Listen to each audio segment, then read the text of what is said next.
India is an old civilization, but it's a young country. It's a country run by old men whose population is very young.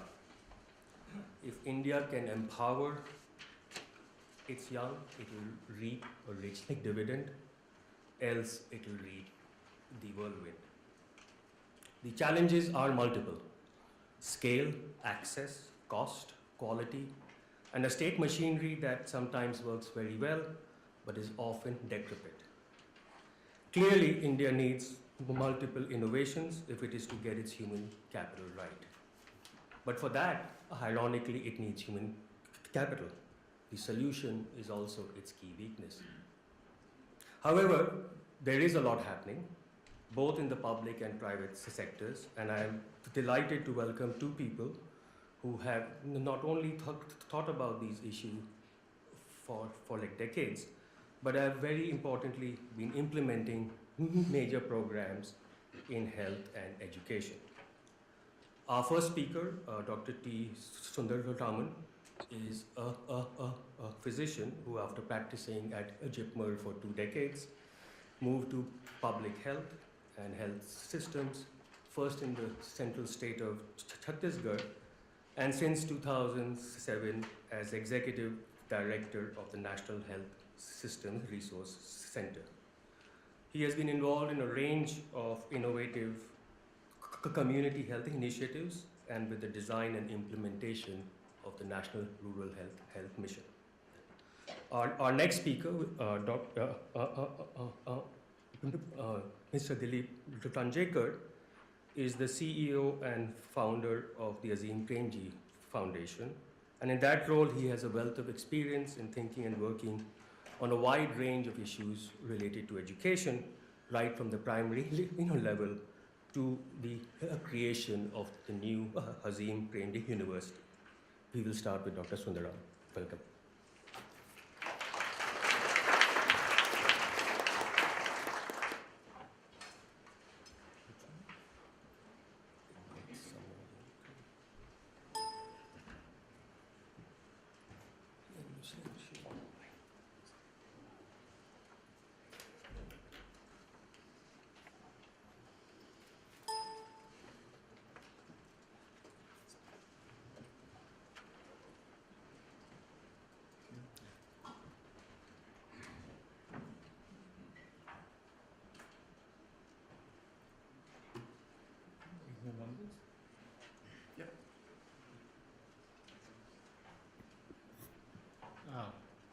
Thank you for this opportunity, and it's an honor to be here and to speak to a very different audience from what I'm used to addressing. And all my life I've worked much in just the health sector, and here's a really much larger audience who would be listening into this. Now we're looking quite systematically at the area of innovations. Partly I also am the member secretary currently of the Sector Innovation Council for Health under the Ministry of Health. And this particular thing looks at innovations across 4 major subgroups. Innovations in pharmaceuticals, which I think we had a lot in the morning session. Innovation in medical devices, innovations in information technology relevant to healthcare, and innovations in health systems. To situate my current presentation, I'm just going to focus on the last of these and leave the other 3 out, otherwise the canvas becomes too large, and at some point the delivery of public health services is an area in itself. Now, another caution when I start is when you talk about improving the efficiency or delivery of health services in India, and when you talk about improving health outcomes in India, innovation is only one of the major dimensions of what needs to be done. The single most important dimension is increasing public expenditure and public investment in healthcare. India's share of public health expenditure as a share of total health expenditure is about the lowest in the world. There are only 15 countries in the whole world who are less than that. It's about 22 to 30% varies between that for over last 2 decades. And in absolute terms also, it's extremely low. There are many reasons for this, but at some point of time, no innovation is going to be able to overcome the handicaps that you would have on increased investment. There are issues of governance and reforming public institutions. There are also issues of human resources. But of course, there is within these constraints an even greater necessity for innovation, sometimes because of these constraints also. Now, innovation as a driving theme in health sector is still recent. In the 90s, the major talk on health sector reforms, the whole term, was used to really bring market forces to act within health sector and limit public services to a very limited role, which was around the reproductive and child health or a few priorities like tuberculosis and HIV. And there was measures like the introduction of user fees, with which now most sections would dissociate, but were actually introduced in forcibly as reforms. And insurance was very slow to pick up on those issues. So it's actually quite surprising that in public sector, the notion of public services as innovation was not really seen as the challenge. The challenge was much more seen as enforcement of saying, if of salaried workers not providing jobs and a matter to be settled by discipline and a certain set of monitoring, and even what information technology that you started with was largely used towards monitoring and supervisory processes. There's also an absence of theory or information to drive innovation on this. Now, this changed rather dramatically around the year 2005. Starts about 2004 and changes about by 2007. There's a slew of innovations of many sorts. In the private sector also, but we are largely concerned in talking about things that were introduced under government leadership in many areas. One of the leading things that created the climate of this was the National Rural Health Mission. Itself took something like 18 months of debates and a number of task forces with very wide participation to re-articulate from its initial design, and a whole lot of agencies that were involved in this process. But other than public provisioning of services and what could be introduced, even the major Arogyasri, the RSBY, the publicly financed insurance companies, the insurance schemes of this period were also. Yashaswini is associated with Devi Shetty, but it's got also public finance, and it's a sort of role model that helped some of these to emerge. So this was another set of things that emerged. Difficult to sort of understand all the reasons why it happened. But amongst those interesting things that happened soon after, there was a systematic effort and a number of efforts all over to gather databases on what innovations were happening. And I list here a number of wide databases that we've looked at. Some of the most interesting ones, though, are the last ones, which I'm quite associated. We call these conferences on best practices and innovations. The most recent was in Srinagar in in July of this year. And we had more than about 120 entries, of which 70 were finally got in for presentation, 35 on platform presentation, and the rest of posters, which were really looking at organization of public services within the government and what innovations could do on them. So a very systematic process of looking at innovations as a driver. Now, this is something new in some sense, to recognize that innovation is a frontier of advancement on this. But if we take a sort of analytic look for purposes of presentation on this, you could broadly define three pathways. One is the local small-scale innovation, either as a conscious pilot or by chance, by local problem solving, that then gets picked up and scaled up to nationwide. Other is the search for business models to be able to develop the whole system and one integrity. And then there are policy initiated pathways which are top down, but they use a certain logic to really move forward on this. Now, I can take you through many case studies, and I think time is a constraint, so I'm going to sort of breeze through many. You could see these on our website. There's a large collection of these case studies there, but I would take some exemplars to sort of explain the sort of things that are happening and the challenges and the requirements to move forward. Now, look at these small scale innovations. Some succeeded in going to scale in a major way. They became the dominant way of doing things in the nation. Some did not. And it's worthwhile looking into why some of them did. Of which perhaps one of the most famous is what is known as the HBNC, or the home-based newborn care model, where you have actually trained community health workers who make a series of visits with a very specific package of training and support that helps identify early and respond to appropriately to neonatal sepsis and birth asphyxias and a number of illnesses that makes a huge drop in neonatal mortality.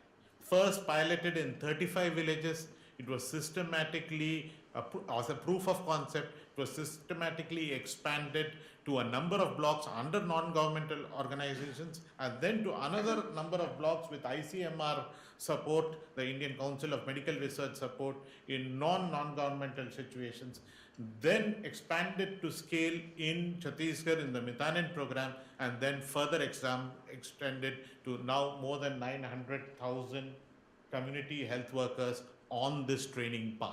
Something like about half of them are already trained to some extent on this, but really on this. So you have this whole particular process of scaling up in a very classic small to large proof of concept demonstration sort of model on this.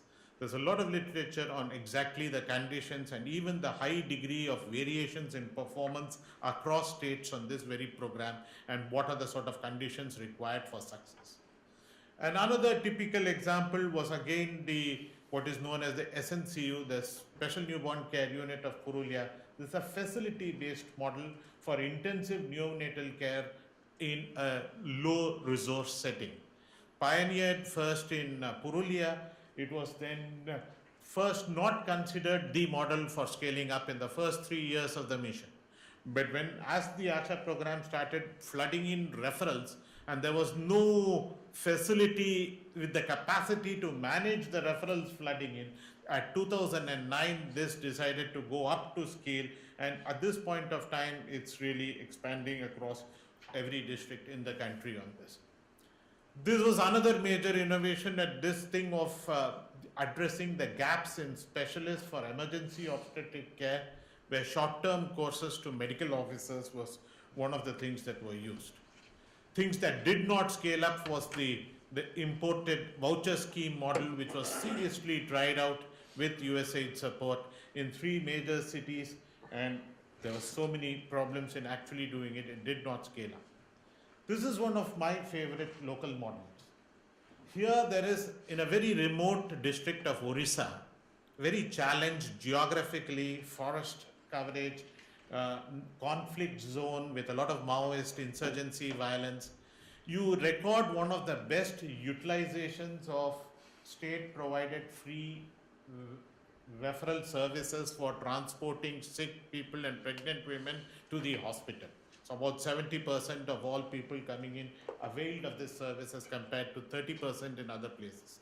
There's a hugely innovative institutional set of rules and innovations, norms and linkages that made this work. And very interestingly, these people were not at all conscious of being innovators. In fact, they were quite surprised when we went, and their question when we went and sort of started documenting it as a great practice was, well, how do others manage? We can't see. This was something done to cope with the problem, not really seen as a thing, but yet this is something that has really moved in a major way on this. There are other minor things. Some of these local adaptations do not admit of being scaled up. They are basically niche innovations. Some of them do. And some of them are relevant in other similar areas, even though they are rare on this particular area. But in terms of reaching healthcare to rural and remote areas, such local area innovations have played a major role on this. In contrast to this, we have the large business model pathways of innovation. These are people who consciously set out in terms of searching for a business model. There are 2 very interesting ones that I would like to present. the Dial 108 emergency services, which is a runaway success. It's India's largest public-private partnership. It scaled up from zero in year 2006, 7, 5, 2000 in year 2005 to something like 14,000 ambulances today, which shifts more than 35,000 patients per day, and at some point it is making a huge difference. It's a model which is linked with corporate providers which are actually contracted in by the state, and these contracts are made by state governments, as interesting. But in a close similarity but an entirely different experience is the Dial 104, or also known as the fixed day service model of Andhra Pradesh. Both of these were in Andhra Pradesh. Both were started by Satyam Computers. And at some point, both fell when Satyam Computers fell. But the government went out of the way to find another corporate partner who could take it and run it, instead of trying to take it over as would be the rule. And in Dial 108 worked, but on the other hand, 104 had an entirely different trajectory. It just did not work. I mean, it was trying to put an alternative delivery pathway for primary healthcare services. It's interesting also to look at the Arvind Eye Hospital model, my favorite model of corporate non-profit models which have really gone to scale, and two interesting models, the Janani program, which is considerably successful, and the Marigold, which tries to replicate it, which is completely unsuccessful. And it's interesting to understand why similar models don't do very well on this.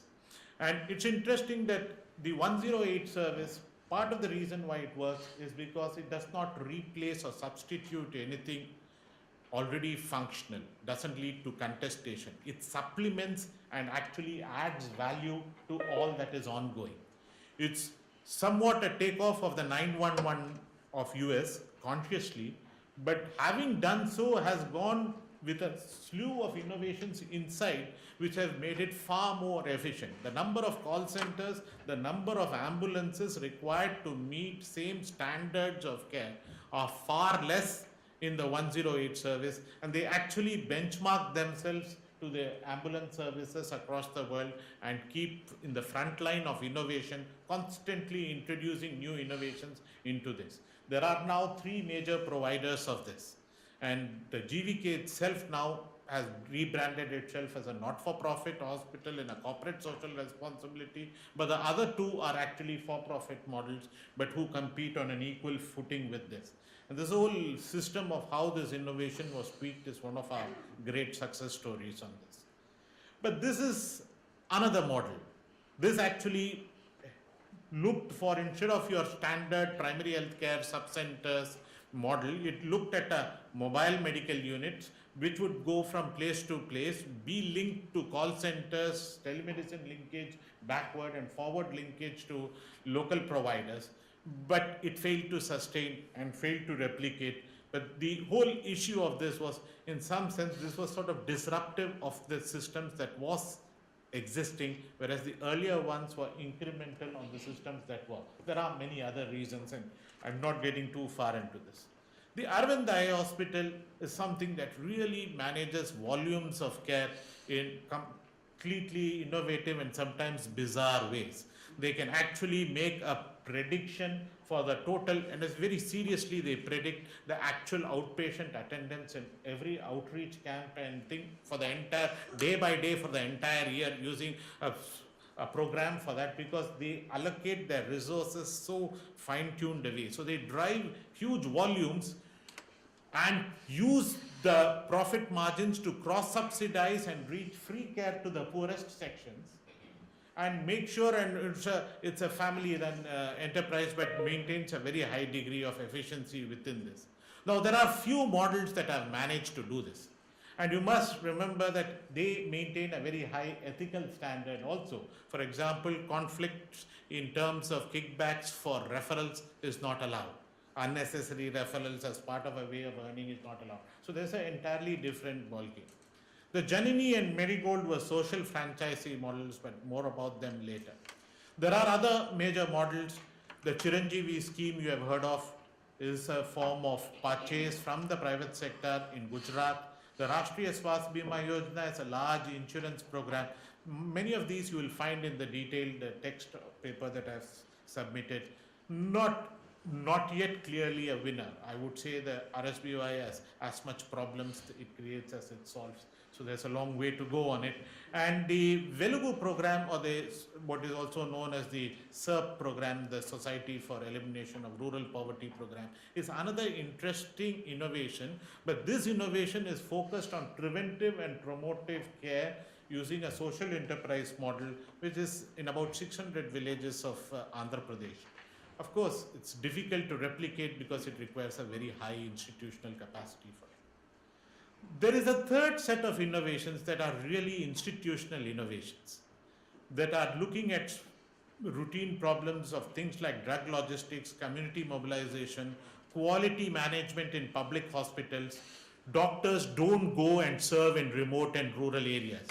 The 11th five-year plan approaches that in a rhetorical way as something intrinsic, inherent, intractable, refractory problem of the public sector. That because it's public, so it will be. But through a number of carefully planned institutional innovations which have built upon each other, many of these problems that are seen as intractable in public service delivery now admit of solutions, and in some sense they have made a huge difference.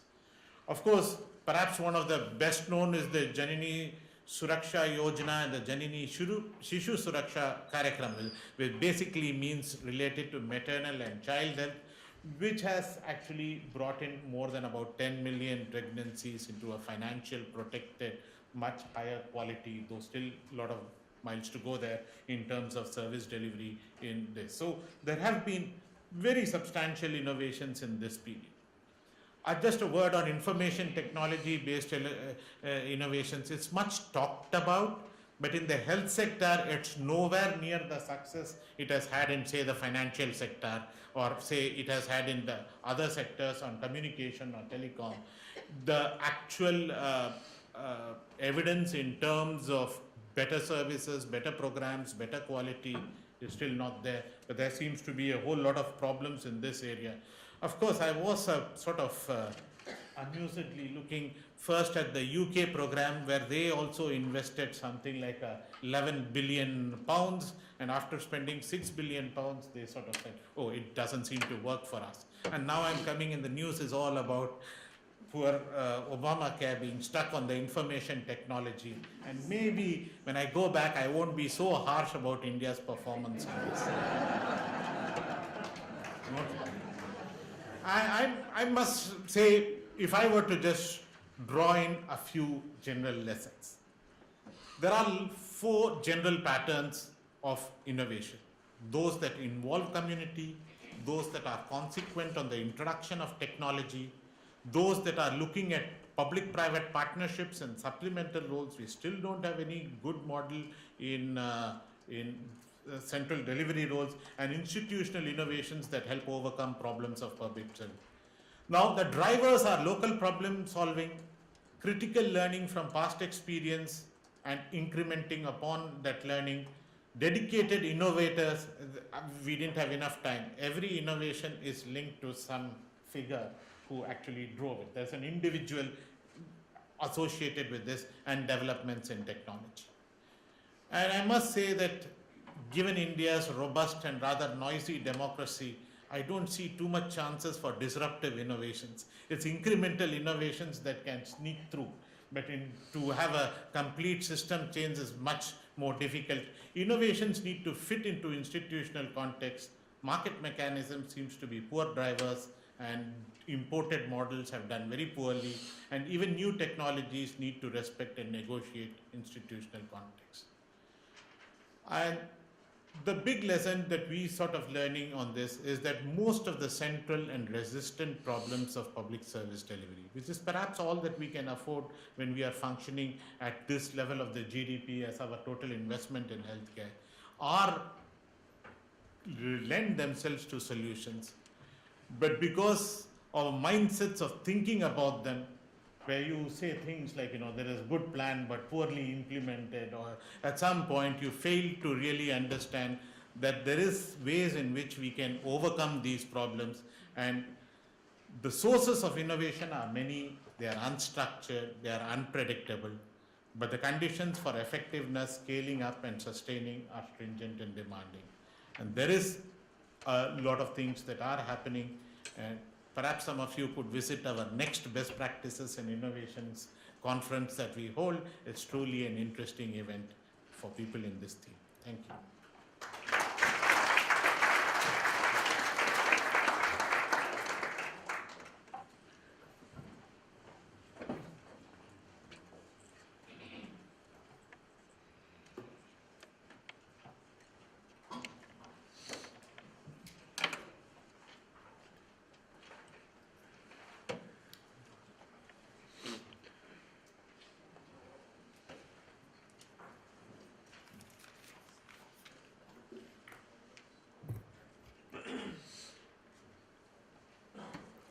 Very good morning to all of you, and I sincerely thank the organizers to provide me this opportunity to interact with such an august audience here. Congratulations to Dr. Sundaraman. He brought a lot of realism in this whole aspect of innovation, from a lot of gung-ho kind of a feeling that sometimes gets created around the issue of innovation. I normally face two challenges in these kinds of presentations. One is I have to rise above the level of the rostrum, but this is a reasonable height. The second is, since the audience doesn't get carried away with what I'm saying, I normally get carried away myself. So following a time limit is always a challenge. One of the reasons I actually stopped using PowerPoint presentations is one is a minor kind of a protest against Microsoft and its policies. The second is that I could never complete my slides. So I was to get lost in the first 4 slides itself. Now people don't know what all I have to say, and therefore I have the liberty to stop whenever I want to stop. Some general things about innovation. Before I get into specifics of education, our experience in that, and some learnings that we have from that. One is, I think almost all democracies across the world have this promise and commitment to its public of generally equity, justice, human care, and in certain cases even the environmental care. Organizations get created, policies get created, programs get created. However, the world at large is actually struggling with all the achievements in these 3-4 areas. And there are very solid reasons for that. Let me come back to India straight away. India made a commitment way back in 1950, 3 years after its independence, by way of its constitution, to have a kind of society that is committed to being a sovereign, social, democratic, secular republic with a lot of freedom protection, liberties protection, rights protection. We all this have some kind of a common theme of same equity, justice and care. Care for fellow human beings, care for other people's sensitivities, other people's rights, etc. And we are majorly struggling with that.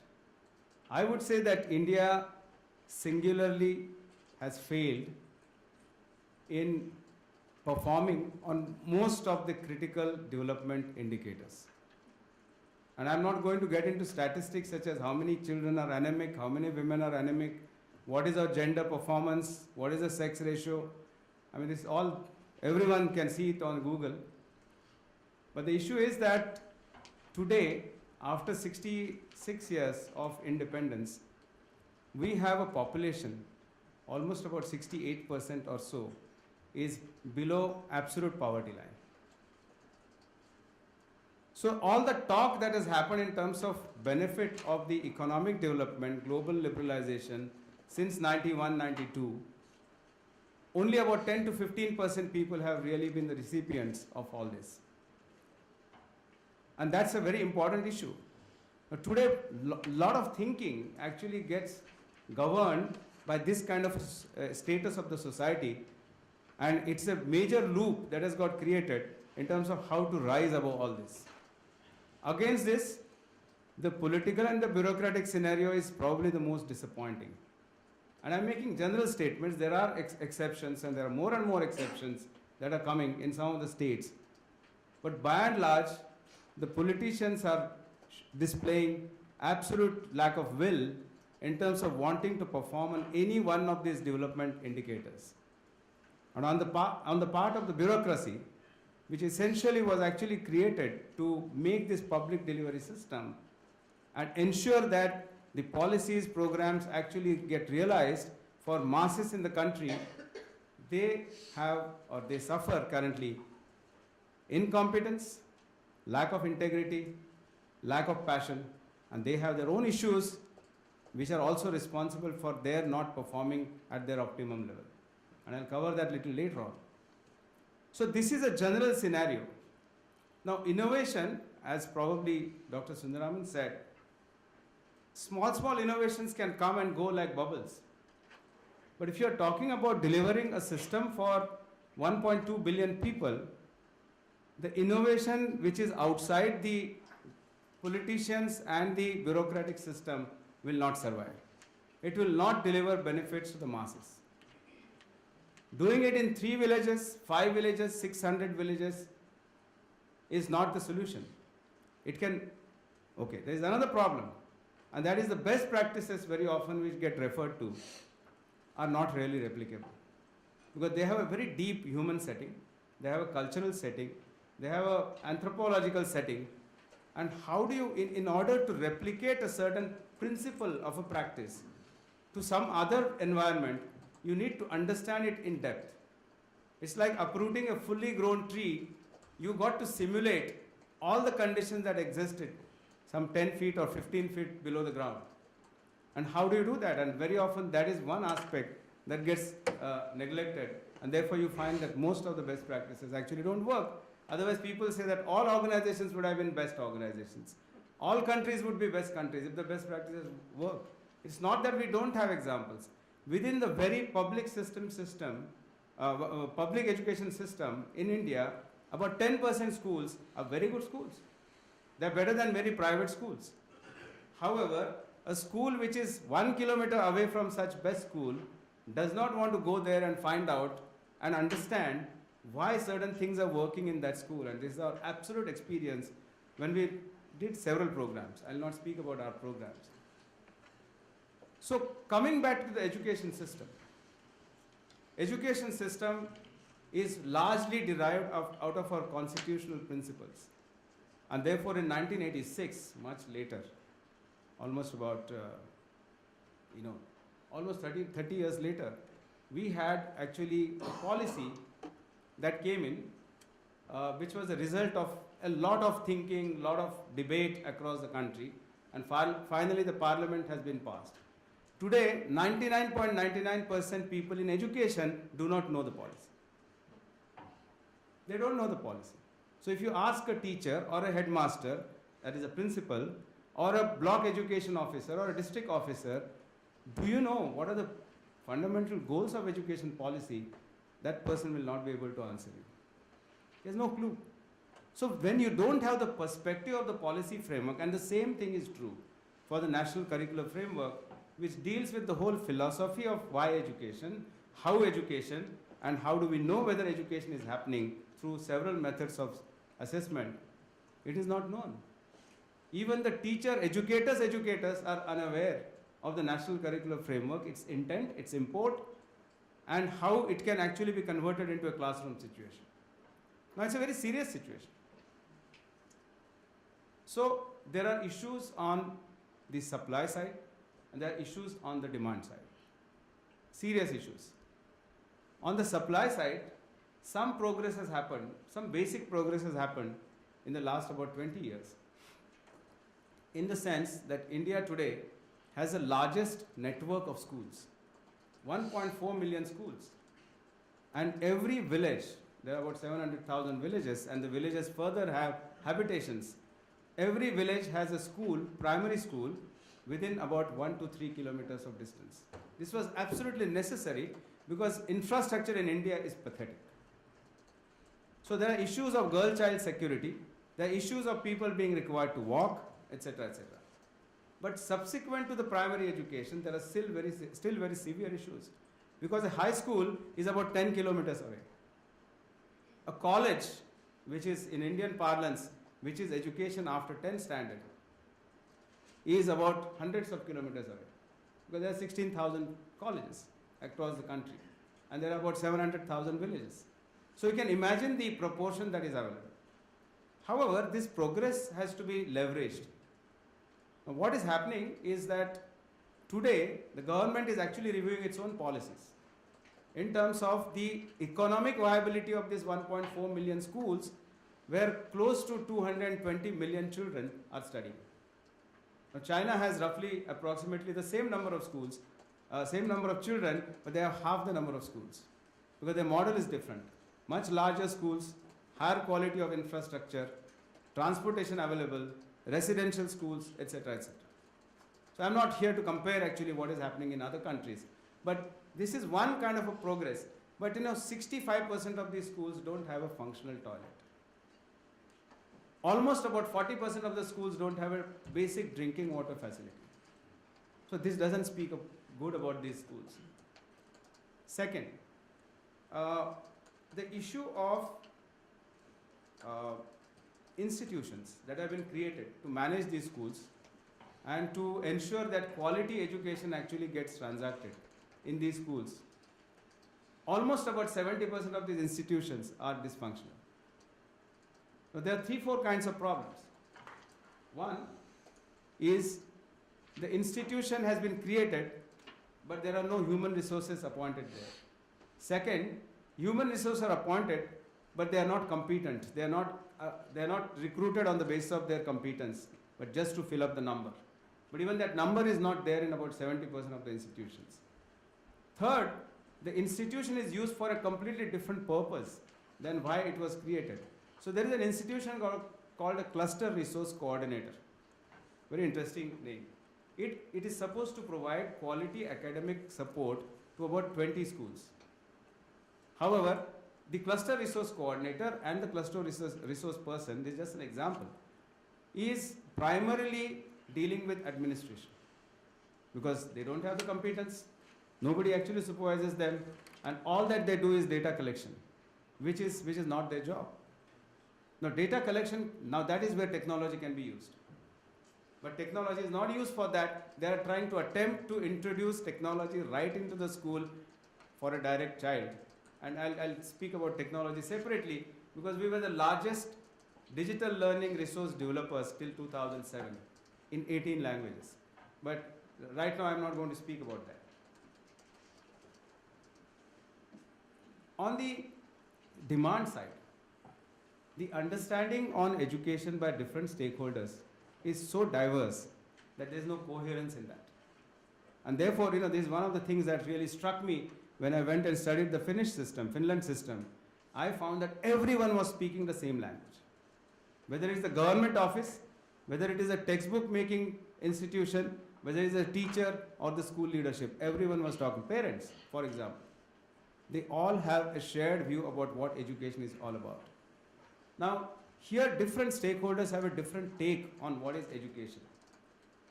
70-80% being poor, having an income of less than $3 per day, their number one priority, the parents, the number one priority is money. When can my child start supporting me after the education cycle is over? So in their mind, education is equal to better scores, better admissions, better jobs, and better money. So in the final analysis, education is equal to better money. Because that's their priority and you can't really fault them. But you ask them that, okay, India has a very strong family system even today. And especially these first generation literates or illiterate parents are heavily dependent upon their children supporting them in their old age. So you tell them that your child actually gets very good job but doesn't support you in your old age. They said, no, education should prepare the child to actually have that kind of empathy, caring and sharing attitude, etc. Only that time they will actually view education from that perspective. Otherwise, today, education in India is primarily about marks. It is all about exams, and that too rote exams, rote memory-based exams. We have been studying and researching the SSC board, which is the 10 standard external board examination of 10 states, by examining question papers of the last 10 years. 80% of the questions are geared around retrieval of memory. There is absolutely nothing for application, there is absolutely nothing for analysis. Forget about synthesis. Forget about the other objectives which are of a softer nature, such as acculturation, refined sensitivities towards other human beings, environment awareness. There's nothing, absolutely nothing. All that is there in the policy. So therefore, there is a serious issue in terms of people demanding a certain kind of education. So parents are also focused on this, examinations are also focused on this, and therefore the classroom processes actually in the primary level focus on how do you prepare the children to answer the 3 questions at the end of the lesson. And then there is a prediction made that question number 2 is likely to come. So therefore the whole education is reduced to a certain absolute rigmarole, and around which in certain cities in India there are tuition centers which guarantee that so many people will get IIT admissions, so many people will get IIT, JEE, CET, all kinds of exams are there, and because that's the future of those children. Because they are able to predict. They know what is the formula. So it has been converted into a formula. This being the case, and government or the constitutional authorities having a constitutional obligation to deliver quality education to all, you have to understand some of the basic issues. After 10 years of intense work across about 18 states and thousands of schools, we actually analyzed the problem and we said, here are the problems. Political will. Now this is where innovation is required. The way people fight their elections, the way the financing of election happens, the way the decision happens as to who is going to rule in terms of what majority, there is a need for innovation. Now we are not into that. Second is the bureaucracy. Now bureaucracy has the following issues. Number 1 issue is actually there is no accountability. Let me give you an example. In the whole education, national education system, school education system, 100 students join at 1st standard, 52 reach 8th standard, 39 reach 10th standard, and across the country, the average board results, that is the external examination result, at 10th standard is roughly about 60%. So about 24 students come out of this. Now if 60% children pass, that means 40% children fail every year. And this percentage has become better in the last about 10 years. Before that, almost 70% children used to fail. So that's a problem, but nobody is accountable for that. Neither the headmaster, nor the teacher, nor the block education officer, nor the secretary, nor the minister. Because the results are announced for the whole state. Nobody is accountable. Now, why are the bureaucrats not accountable? Number 1 is there is no performance management system for the bureaucracy. Second is that there is a constant political interference in the bureaucracy. Third is there is no risk-reward system. So if you do something well, there is no reward. If you don't do something, there is nothing at risk. Tenure issue is so critical that, let's say in one state where we have been working in about, currently we are working in a focused manner in 8 states. In the state in which we have headquarters, let's say Karnataka, 13 education secretaries have changed in the last 12 years. In Uttarakhand, where we have statewide kind of initiatives, 4 secretaries have changed in the last 2 years. What kind of vision, what kind of consistency, what kind of commitment to that vision anyone can have if at the top level you have these kinds of changes? It's like a merry-go-round. So therefore, that's a very serious problem. Now, the second problem is competence. Almost all the people who are working in education do not have this perspective of education. They don't have thorough knowledge of the policy or the curriculum framework, or nobody has trained them into something which is holistic and which will build this perspective. Third is that India does not have a single school of education where you actually develop professionals to contribute to the entire system in a very professional manner, in a holistic manner. So there are just teachers that are getting developed, and the teacher education is a very substandard system. It's a 10-month education. They expect the person to become teacher after very poor quality graduation. So all this requires working at several levels. So you have to work on the demand side, you have to work on the supply side.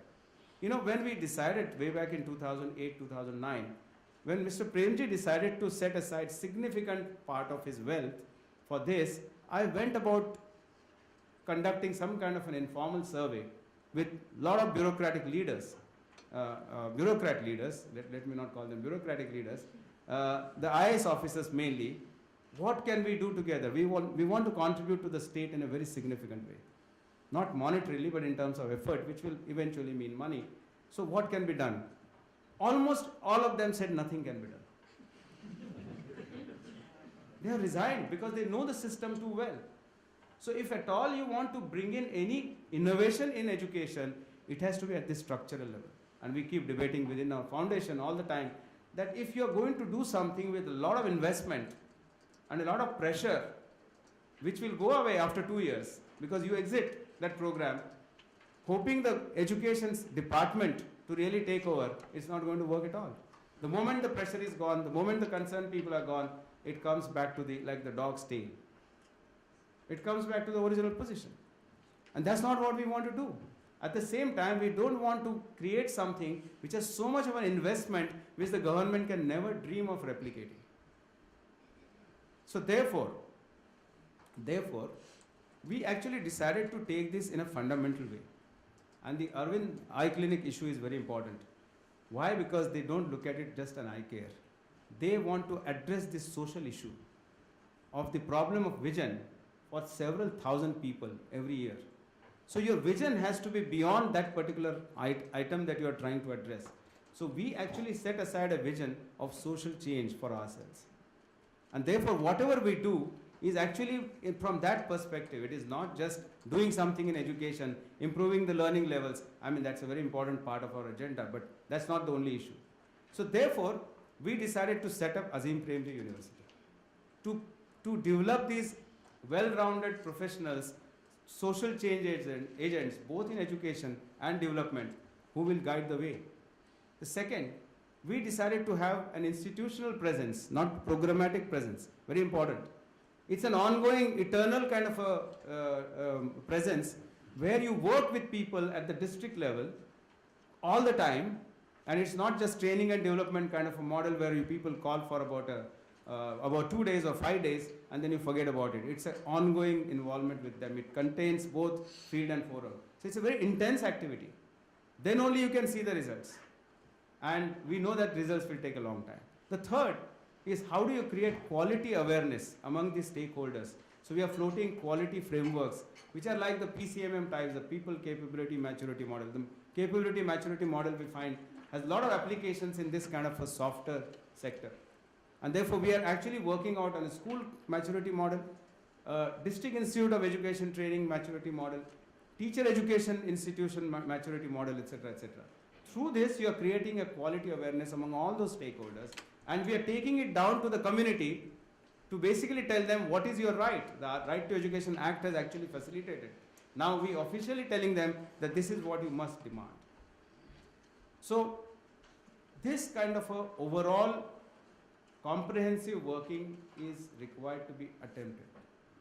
Nobody has done it so far in any country where you actually address the funding issues, the creation of talent issues, actually working on the ground level issues, and also creating a network of people who think similarly about education and about the society.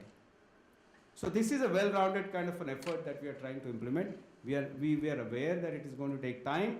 It will take 20 years, it will take 25 years, and we will wait. We are willing to invest in that. We have a 100-year plan. Actually so. With some milestones every 5 years, 10 years, 20 years, etc., etc. But it is important. That plan will change based on our experience, sure. But the issue is that we are capable of thinking in that term, and all that is because Shri Premji has provided, resourced the organization in a certain way. That's all I want to say. Thank you very much.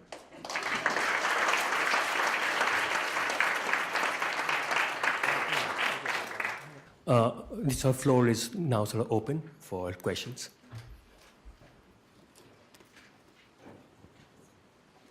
Yes. Someone will be there with a mic.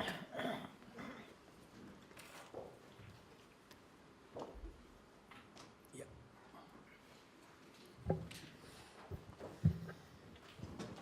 Yes, is it on? My question is to Dilip Ranjekar. Your analogy of the tree and the native soil concept was very apt, I think, because it does differ greatly from situation to situation.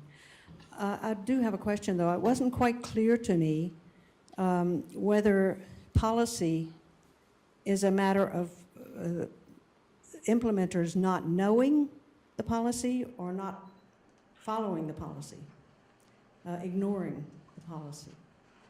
And I would just say that a different soil, such as we have in the United States, we have the same outcome, but with the institutional presence driving this kind of dysfunctional education, I would say.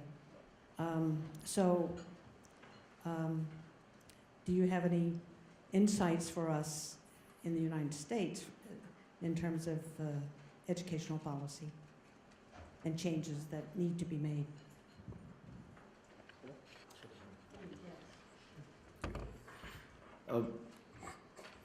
It's a very complex issue as to why the policy does not get actually executed or doesn't get delivered to, and sometimes get distorted, completely distorted in terms of its actual execution. Now, especially in education,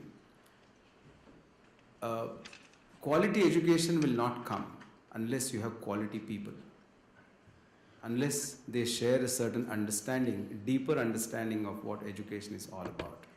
And for which, since education is so closely linked with society, they need to have understanding of what kind of society we are actually preparing these people for. They need to have some understanding about the future. And essentially, because education is supposed to deal with preparing these people for meeting their future successfully and also contributing to that future and becoming very responsible people in the society. Third is, as I mentioned, the political will manifests in several ways. The first way it actually manifests in India is no politician contests an election based on a promise to improve education in his or her constituency. We have met the Prime Minister twice, two kinds of Prime Ministers, and we actually appeal to them that you have an agenda, a spoken agenda, again that's not an implemented agenda, spoken agenda of electricity, roads and water. There is a slogan that they create. Why are you not adding the fourth pillar of education in that? At an individual level they all agree, but they are not able to, they don't find it important. So that's a very important thing. It took the Indian government to legislate Right to Education Act after 7 years of its pending. And the primary reason was that it meant another $75 billion every year. Indian government spends about $75 billion every year currently. It meant doubling the expenditure and commitment because quality has a cost. I'm not saying cost is equal to quality, but quality has a certain cost. You have to make you should be willing to make fundamental changes in teacher education, in developing your school leaders with a certain philosophy. Now, currently the government is, and we are constantly, I didn't mention about the fourth wing of our work, and which is advocacy at the policy level, that teacher education is a policy issue and it needs to dramatically change. And then there are a lot of other social issues as to what is the hierarchy of teachers in the society, how much do they get paid, how do they get treated. Now it is a settled issue that a government teacher today gets paid very well. In a village, in a remote place, Indian government teacher is probably the highest earning member 24,000 rupees the starting salary of a new teacher, which is a good salary. So therefore, how do you address all these issues? And if there is no political will to do this, it's an important thing. Because if you have political will, you will also actually make structural reforms in the bureaucracy to create accountability, not only for education, but even for health, even for all other indicators. Reaching water. India has only 25% people get tap treated water. Tap, only 25%. It's a reality. Scheme after scheme has failed in his own domain. The primary health center scheme was actually created sometime in late 60s, I think. And today we have close to 24,000 primary health centers. When I go to the school in that village, if there is a primary health center, I also visit that. My experience and rough data is about 70% of them are almost dysfunctional. The infrastructure is there, doctors have been appointed, nurses have been appointed, there is equipment to diagnose, but it doesn't get used. So these are the loops that are actually currently existing. And why are the politicians not serious? It's another. If you go around, yes, over here. Thank you, both the speakers. I think it was a very nice presentation. I have a very specific question because I am an urban person. Do you find differences in for both of you, this question, in urban and rural issues dealing with education and health? Why don't we take a few more questions because we are running out of time. At the back.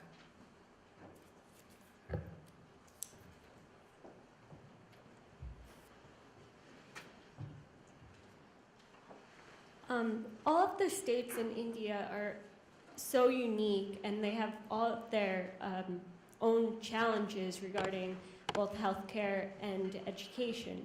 So how do you think the outcomes would be in those two sectors if the states had more of a role in making the policy decisions and the funding decisions rather than the central government?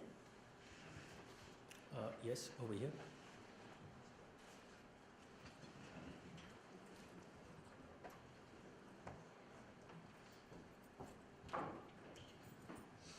Thank you very much for both presentations. Actually, I was a visitor at the Azim Premji Summer School last year, so I could see for myself these ideas that you have been explaining being put into practice, and I want to congratulate you. But I would like to ask you what you think political will actually is as a concept. But my questions are really to Dr. Sundararaman. Most of the successful innovations that you described are for women and children. Most sick people in most countries are older. And I wonder whether you have tried and failed with geriatric medicine or whether you haven't tried. As you may understand from my voice, I come from Britain, where we have a national health system run by the state, free at the point of delivery to everybody, which is being destroyed. Because it's being destroyed, many of us are watching what's going on very closely. And I want to ask you two further questions based on my understanding of what's going on in the UK. One is, how does India regulate the private sector? How does the Indian state regulate private medicine? The second is that we're finding that subcontracting cataract operations, this kind of thing, hip, knee, out to the private sector, enables all kinds of economies of scale and is relatively successful. But where it doesn't succeed is where there are complications or where there are people with multiple conditions. And I wonder how you're dealing with that, because that's something that affects the success of the standardization of private sector subcontracting. Thank you.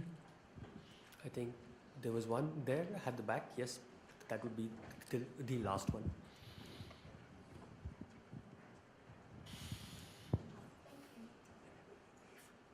We'll be brief in the responses. Pardon? We'll be brief in the responses. Yeah, sure. Both of you mentioned the importance of working within existing government structures and with institutions that exist. How do you attract, or how would you suggest that the government and bureaucracy attract more talented and motivated people within their ranks? Do you want to start? There's a number of questions there. Between urban and rural, there are problems in the fact that though physical access is much more in urban areas, the actual barriers are of a different sort, and to the urban poor, access is much more problematic in urban areas than in the rural areas. There's not that sense of community to support it, and there are no primary care systems which are very weak, and there's some sort of feeling that in the urban areas people can take care of themselves because providers are there, which is not necessarily true. So the problems are many in urban areas. There's also the illegality of existence in urban areas. So you have a denial of services that you will never have in rural areas. You will have large slums where people will say that we can't allow services because that will legitimize them.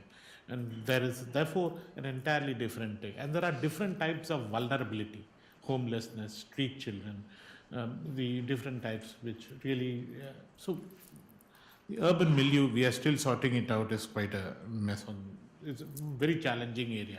But it's a section, and therefore they are more invisible in the urban lot. So I think as India urbanizes rapidly without an adequate strategy to it, it's becoming quite a problem.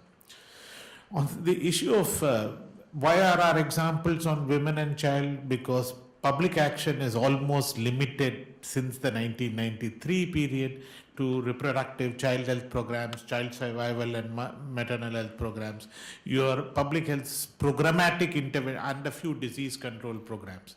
So geriatric care hasn't really arrived, and that's the sad part of it.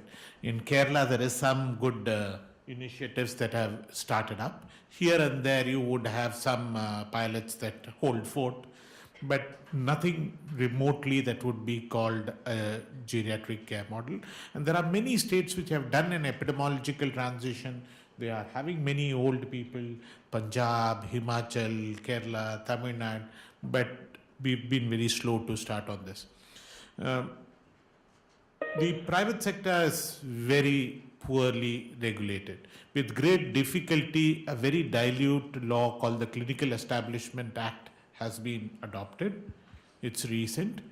But except for a few union territories and 3 or 4 states, the other states have to actually voluntarily come forth to adopt it or make their own laws. That has not happened.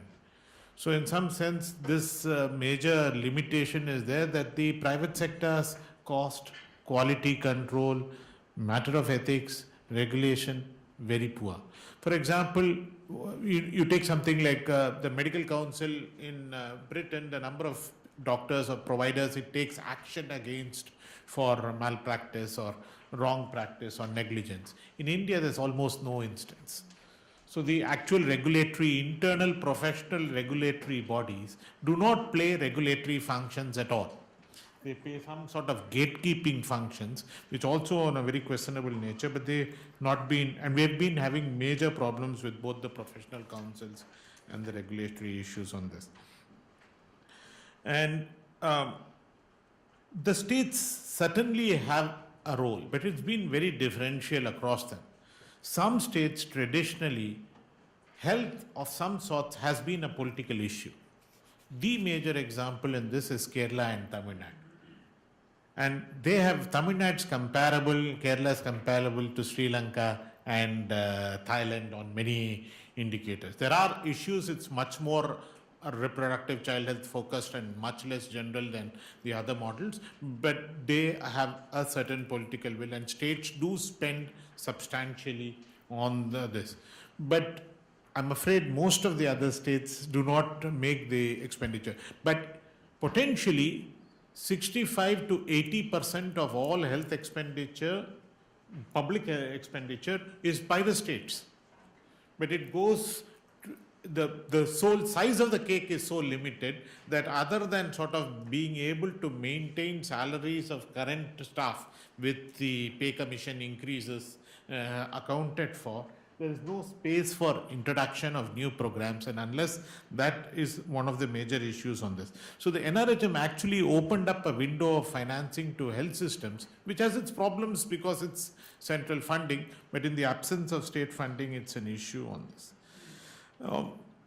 Attracting talent for public sector improvement, there are things happening of very recent origin which are very promising. Let's say that people are seized of it. There has been a discussion in some forums on it.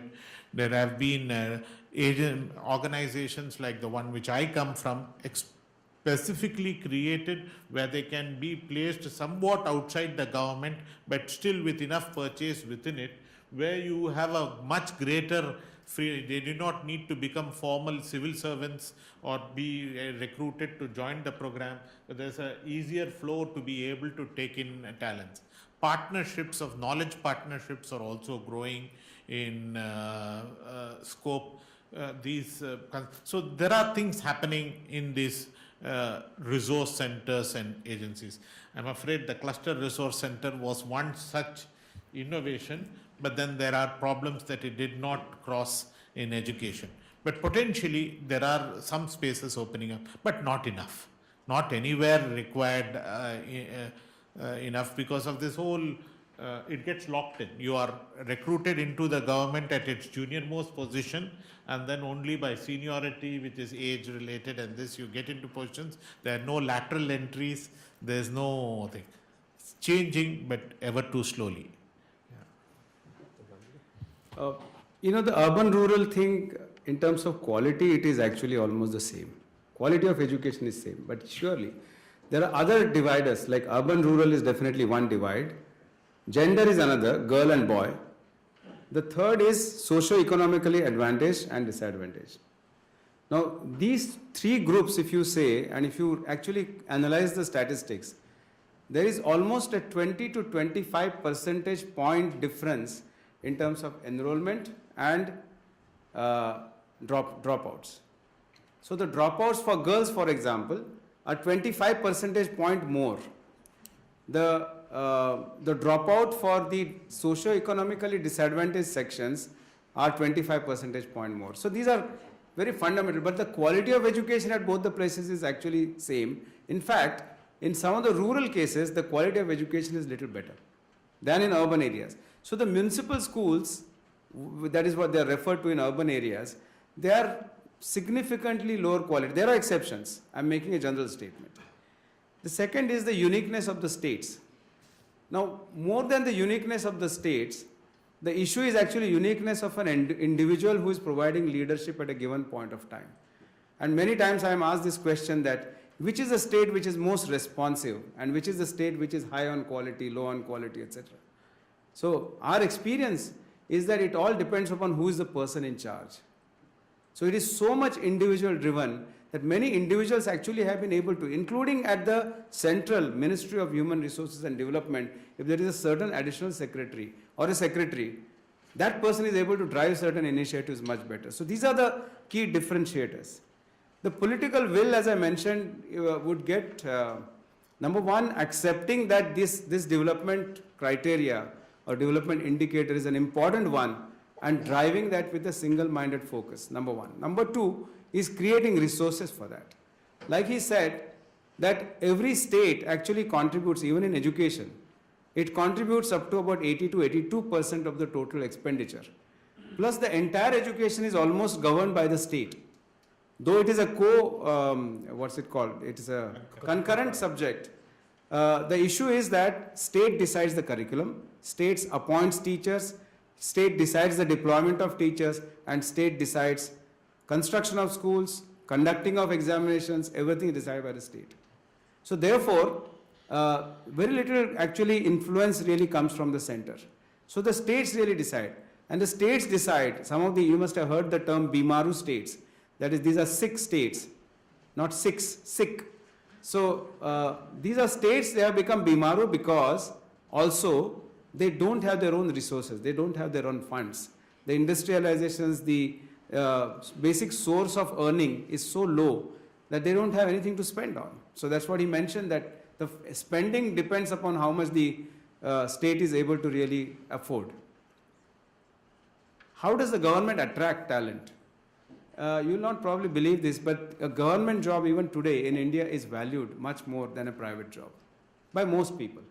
I mean, there are people who are MBAs and they have certain capabilities, they would not go to government. But in a normal, especially in education, I would say, we are losing people, even if we may be paying little more, we may be actually treating the teachers much differently, much better. Professional development is happening in our schools. But the issue is that whenever there is an offer from the government school, we lose that person. There is a perception of longevity, there is a person's perception of security in the government, and there is a perception that, I am taken care of for eternity. A foundation may wind up tomorrow. So those kinds of considerations are there. So government, even if it changes its recruitment criteria significantly, will be able to attract people. So that's not a problem at all. Thank you both for your very illuminating talks. Lunch is served. Please to join me in thanking our speakers.